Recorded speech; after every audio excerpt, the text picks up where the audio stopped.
Buenas noches y bienvenidos a Las Cosas Como Son. Nuestro homenaje a Mario Vargas Llosa, fallecido el día de ayer, cuyos restos han sido cremados el día de hoy. Básicamente novelista, tiene una producción en teatro y en ensayo. Y además ha incursionado en otras formas de arte como el cine y más recientemente el teatro. Para hablar sobre eso y sobre las puestas en escenas cinematográficas de sus novelas y particularmente de Pantaleón y Las Visitadoras, hemos pedido que acceda a una conversación con nosotros al cineasta peruano Francisco Lombardi, que es el director de la segunda adaptación cinematográfica que se ha hecho de Pantaleón y Las Visitadoras en el año 2005. Pancho Lombardi, muy buenas noches, gracias por estar con nosotros en RPP. ¿Qué tal, Fernando? Buenas noches. Bueno, en los últimos tiempos te hemos visto muy activo en redes sociales contra la puesta en escena cinematográfica de 100 años de soledad. Y has argumentado en el sentido de que hay obras que tienen un espíritu poético que no se pueden llevar al cine, si no se pueden traducir a imágenes reales, mientras que otras obras tienen una narratividad en prosa. Y es así.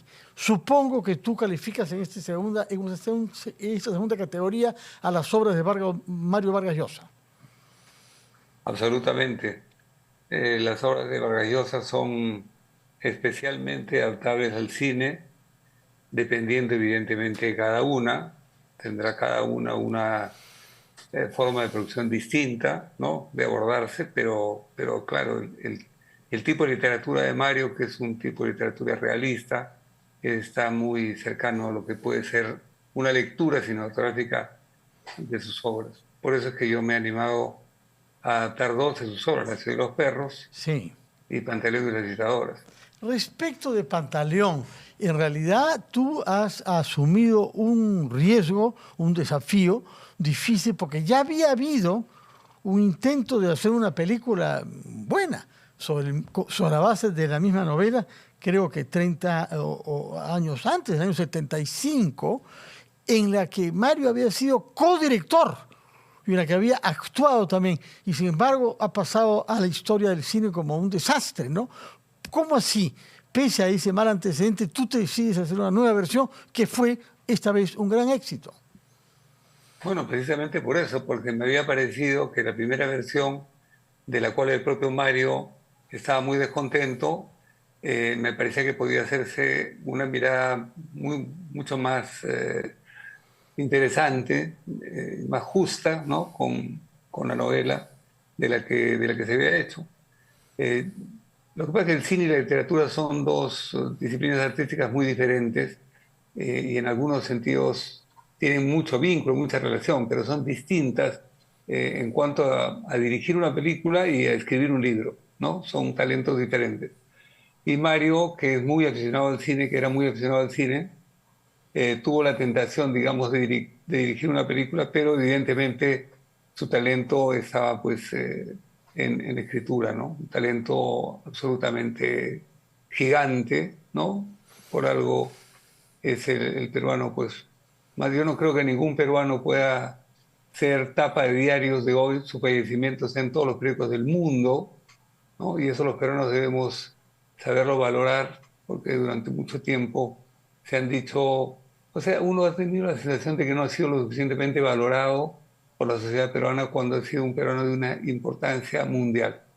Pero bueno, regresando al tema de la adaptación de Pantaleón, si bien en La ciudad de los perros, para hablar un poquito de la obra de Vargas Llosa, si bien en La ciudad de los perros yo hice una adaptación lo más fiel posible al libro, pues un libro que yo amo, es el libro que me impulsó a leer, a hacerme un aficionado a la literatura en su momento, cuando yo tenía 14, 15 años. En el caso de Pantaleón sí intervine un poco más, o sea, digamos, encontré una mirada propia dentro de la mirada de Vargas Llosa, ¿no? Hice de Pantaleón un héroe un poco distinto al héroe de la novela. Y eso no significa en absoluto menoscabar la novela para nada, sino que yo creo que también una forma de adaptar libros o novelas al cine es adaptando una mirada propia dentro de lo que es el universo propio de la novela. Y eso fue lo que pasó un poco con Pantaleón, por eso yo creo que tuvo un éxito tan grande la película. ¿Cuál es el cambio que tú introduces en el personaje, que por cierto es interpretado por Salvador del Solar, que conocíamos en esa época como actor, luego lo hemos conocido como político, él fue primer ministro, ¿no? Pero tú dices que has modificado ligeramente el personaje tal y como aparece en el libro. ¿Cuál es esa modificación? Bueno, en el libro el personaje de Pantaleón tiene tal vez un rol un poco más en tono comedia, un poco más en tono, eso, comedia, ¿no? Más de risa, por una parte, y por otra parte, Pantaleón en el libro, progresivamente, conforme avanza la historia, entra en un nivel de decadencia moral, cuando es un personaje que para mí su moral es indeclinable, ¿no? Entonces, por eso en la película Pantaleón te va dando un poco de pena hacia el final, ¿no? Es un personaje un poco patético. Y eso le llamó mucho la atención a Mario cuando vimos la función. Yo a Mario le mostré la película en Washington, porque él estaba dando una cátedra en una universidad en Washington, y me pidió que llevara la película para allá. Bueno, en esa época, imagínate, había que llevar los rollos de una película, eran como 7 rollos enormes. Pero bueno, me embarqué en un avión y le llevé la película porque él me dijo que él de todas maneras quería ver la adaptación antes de que la película fuera hecha al público. Entonces vimos una función en una sala privada allá y cuando terminó me dijo, mira, estoy sorprendido, sorprendido, gratamente, pero sorprendido porque, claro, el personaje de Pantaleón le da un poco de pena, ¿no? Es un personaje que se vuelve patético.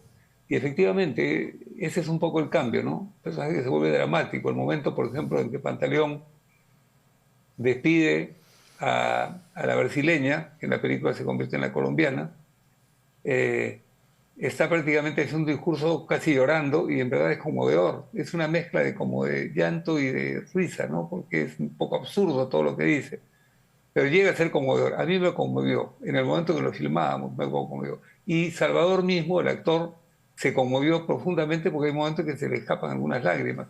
Entonces, claro, de una novela que fundamentalmente era satírica y tenía una onda como muy de risa, la película hay un momento que se convierte en una película dramática. Yo creo que eso enriquece la versión cinematográfica. Ahora, cuando uno tiene que hacer una película, una de las primeras opciones es, bueno, los actores naturalmente, pero en segundo lugar, el escenario. ¿En qué lugar? Y tú, ¿cómo es que te decides a finalmente las opciones que tomas? Sabemos que la historia tiene que ver con un campamento militar y donde se da un servicio de prostitución para los jóvenes militares y que en consecuencia hay que contratar a mujeres que sean profesionales del amor. Y esto pasa en la selva peruana, ¿no? En la novela. ¿Cuál fue tu opción sobre el lugar en donde se debía realizar la película? Bueno, Pantaleón de las Dictadoras, a diferencia de otras películas peruanas, o que películas que he hecho yo por lo menos, tenía un presupuesto bastante superior, lo cual nos permitió escoger, construir un decorado.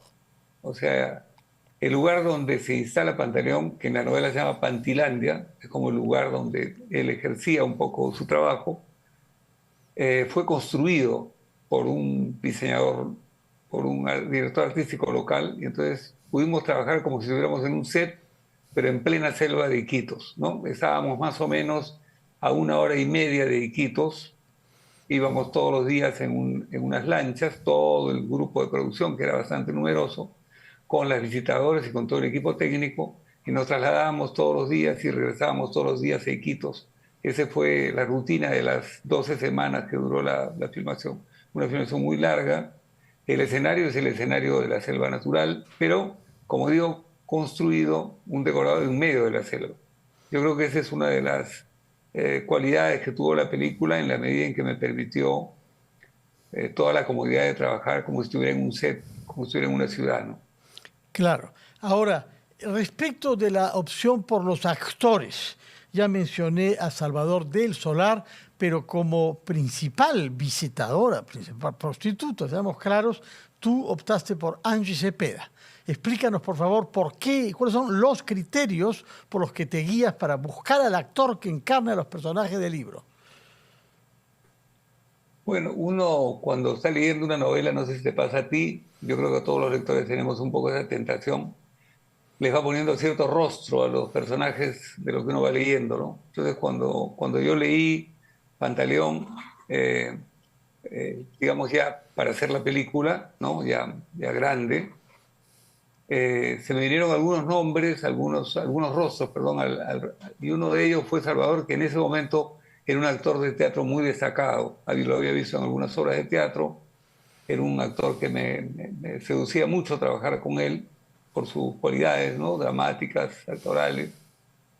Entonces la elección de él fue relativamente sencilla. En el caso de Angie, en ese momento la producción de la película la hizo el Canal 4, América Televisión. Y en ese momento había una telenovela que tenía mucho éxito en la cual trabajaba Angie Cepeda.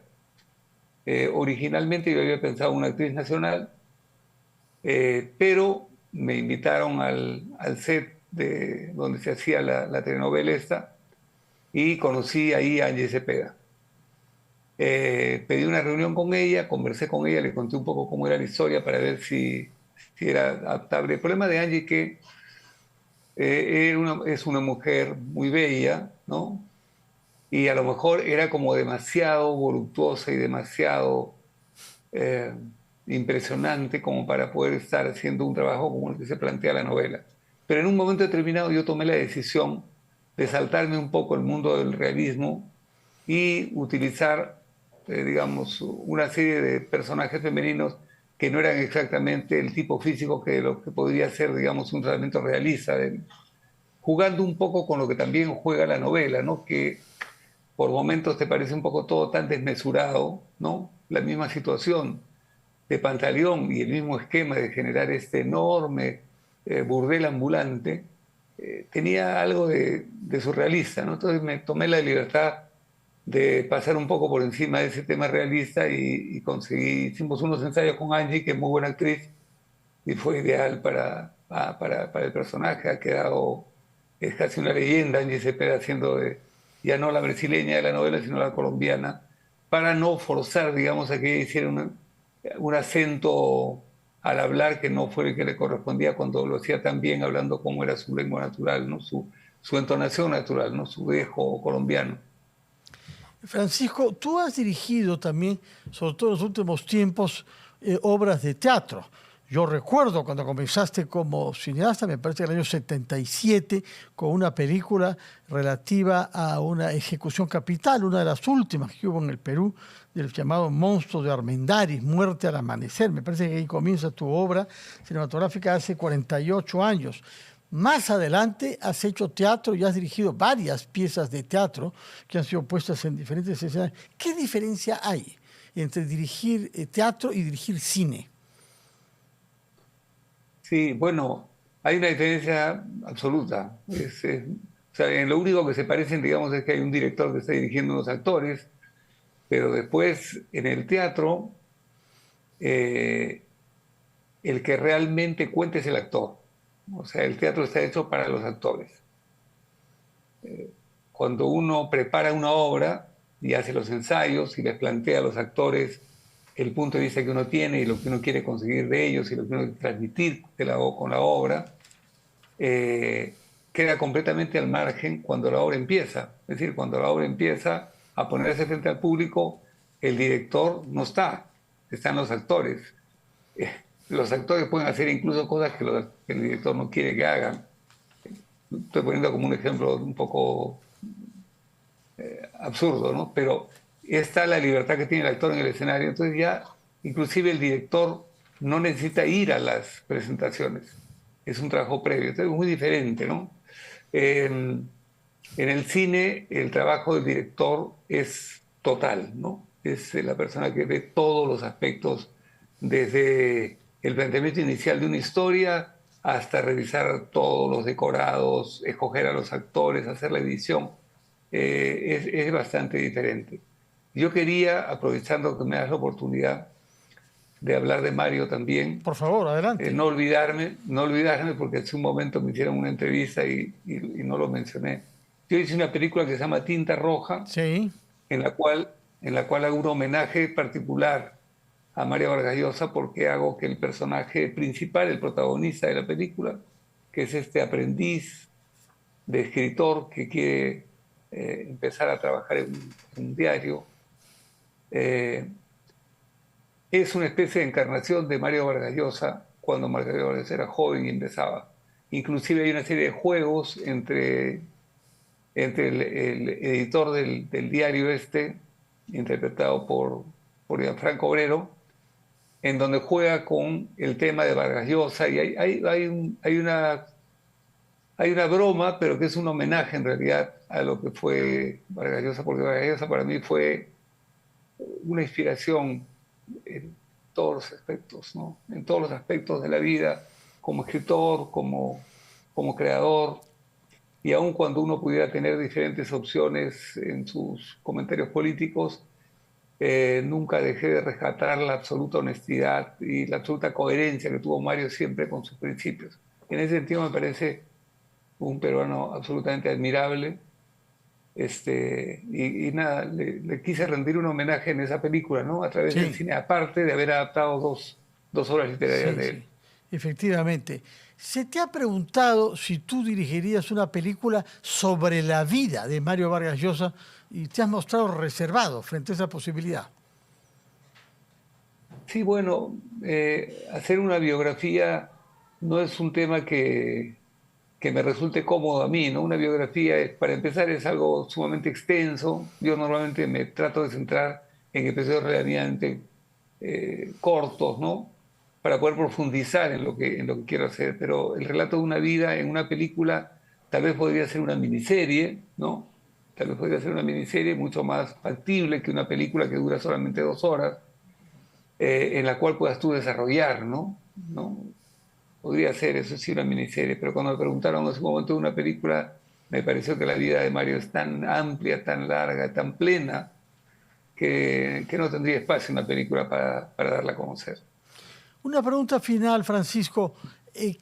¿Cuál es el impacto sobre la práctica de ver cine que ha sido generado por la difusión de películas en plataformas digitales que uno mira en la soledad de su domicilio y que significa que uno no tenga necesariamente que ir a una sala de cine en donde por definición comparte el ver la película con muchas otras personas, con una cantidad representativa de personas? ¿Cuál es el impacto de eso sobre la actividad del cineasta? Es un impacto importante. O sea, yo creo que así como el cine pudo resistir la televisión, que fue un agravio tremendo en su momento, y que terminó no afectando completamente, digamos. Yo creo que en este caso lo que viene a ser las plataformas, el cine en la casa, sí han terminado afectando, porque creo que conozco bastante gente que prefiere ya no ir al cine y ver las películas en su casa. Pero hay un impacto grande. Primero, porque siempre es muy emocionante para mí, que soy un cinéfilo, sentarte en una sala y en la plena oscuridad en la cual tú no puedes moverte, cosa muy diferente a ver en tu casa, donde muchas veces hay una llamada telefónica, hay un momento en el cual se te ocurre servirte algo para tomar, puedes levantarte, puedes ir al baño, y entonces vas interrumpiendo continuamente una proyección, por ejemplo, ¿no? En cambio, en un cine tú tienes la soledad del ambiente, ¿no? Puede ser que haya gente, pero estás tú implicado en una oscuridad y viendo en una pantalla. Uno siempre se imagina, por lo menos yo como director, me imagino siempre una pantalla grande, porque los planos que voy haciendo, que voy filmando, tienen unas ciertas dimensiones que, claro, cuando lo ves en una pantalla pequeña, tienen otro sentido, ¿no? No te digo otro significado, pero sí otro impacto. O sea que yo creo que sí, el impacto es De acuerdo. importante. Este, que Muchísimas yo gracias. mismo, Perdón, ¿sí? adelante, culmine. No, digo que a pesar de que yo mismo soy muchas veces víctima de la tentación de ver muchas películas en mi casa, ¿No? fundamentalmente porque en el Perú estamos condenados a una distribución que solamente se ven películas norteamericanas y el cine que nos traen las grandes distribuidoras, y no podemos ver todo el inmenso cine que se está haciendo en el mundo, en Europa, en Asia, en todo el mundo, que hay tanto cine, hay tanta creatividad que lamentablemente en el Perú solo podemos ver en contadas ocasiones, por ejemplo, en un festival de cine, Así es. como el Festival de Cine de la Católica, ¿no? Que viene ahora en agosto.